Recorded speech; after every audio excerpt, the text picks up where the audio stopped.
Hello, my friends. Thanks for tuning in to Life and Business Coaching That Works. I'm so excited that you're here with me watching the 3-part series about how to find your purpose.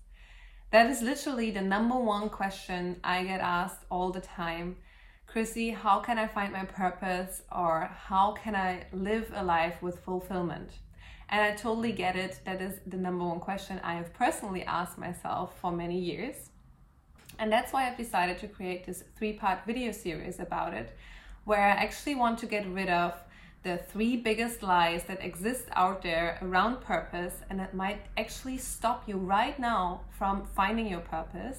And I'm also going to share with you 3 actionable methods that you can use to get way closer to your purpose. In the first part, we have talked about how you're not finding your purpose, but you actually have to create your purpose. And I told you one specific method on how you can do that.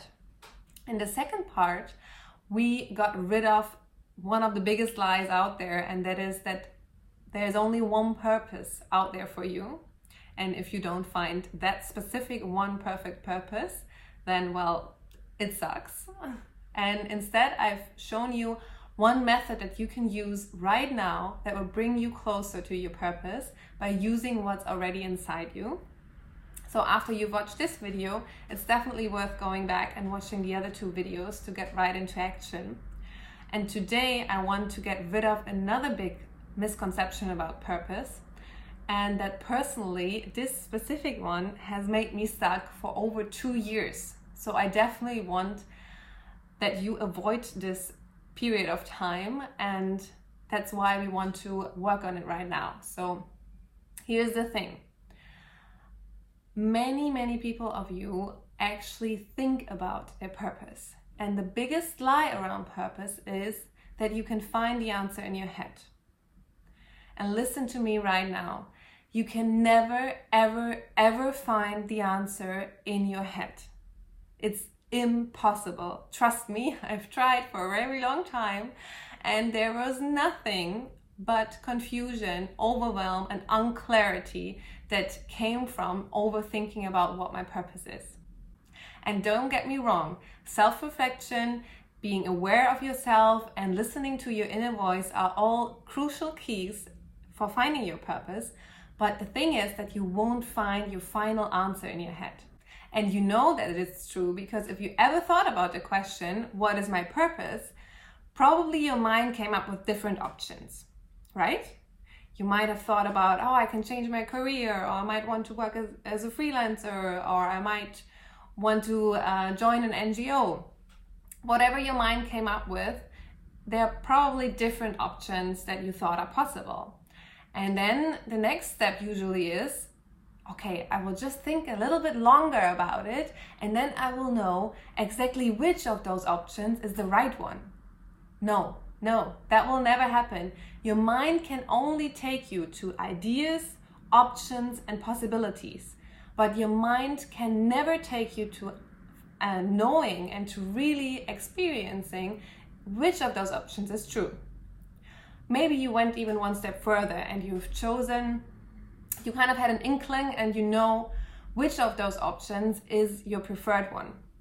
And the next step is that you start thinking about how you would actually work on that option. Maybe you thought about changing your career, and then questions pop into your mind like, okay, then if I change my career, well, I don't know how to do this. I don't know how to work in this new job. Or what would my spouse say? What would my friends say if I just change my career? And then all of those fears and questions automatically pop into your head, and you doubt yourself. You think, maybe if this is my purpose, it would be much easier, right? Wrong. Getting out of your comfort zone and trying something new is never ever going to be easy and never ever going to be a walk in the park. But I promise you, it's going to be worth it.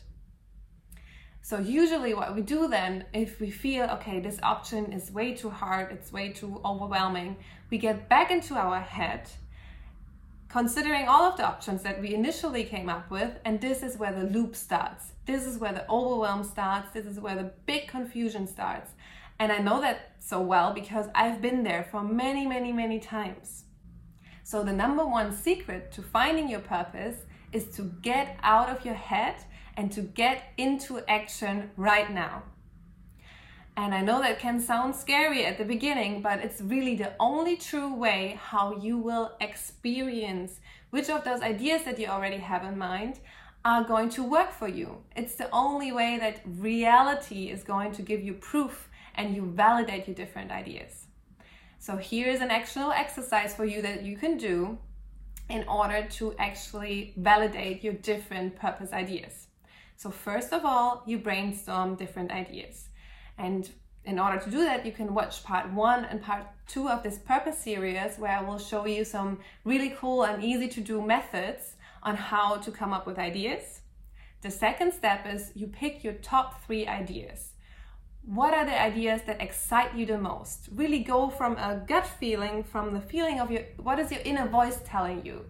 And then the third step is to break down each idea into the next 5 simple and easy steps that you can take in order to validate if this is the right idea.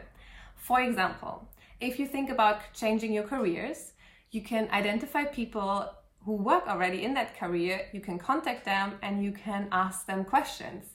For example, how does your day-to-day work life look? Tell me a bit more about your responsibilities. And by doing that, you will understand if this sounds like the right career for you as well. Or for example, if you think about starting a freelance career as a writer, you could start simply by creating weekly blog posts that you publish on Medium. It doesn't matter if anybody reads them or not. What matters is that you got yourself sitting down and actually wrote a piece of content and you published it.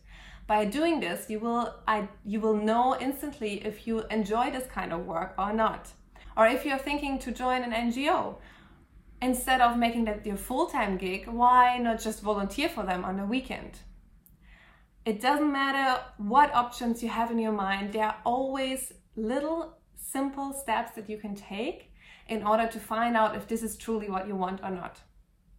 And that is the method that will help you to get out of your head into action. And I promise, give yourself 12 weeks, give yourself the next 3 months to do that, because the truth is that you have time, and instead of staying in your head, just going in circles and loops and overwhelm and staying there with, you know exactly if you've done that you won't find the answer there. It will just make you feel depressed, it will make you feel unclear, and it won't move the needle any further. So instead of doing that for the next 3 months, I challenge you right now, do this process, follow it, and you will have so much more clarity. Plus, you will have amazing new experiences under your belt as well. So now I'd love to hear from you in the comments. What are your top 3 ideas of what you want to do? And then head over to my website, christinemünch.com, and subscribe to my newsletter. Join my community where I'll share the most awesome free tools and tips with you every week. And with that, thank you so much for tuning in and see you soon. Bye bye.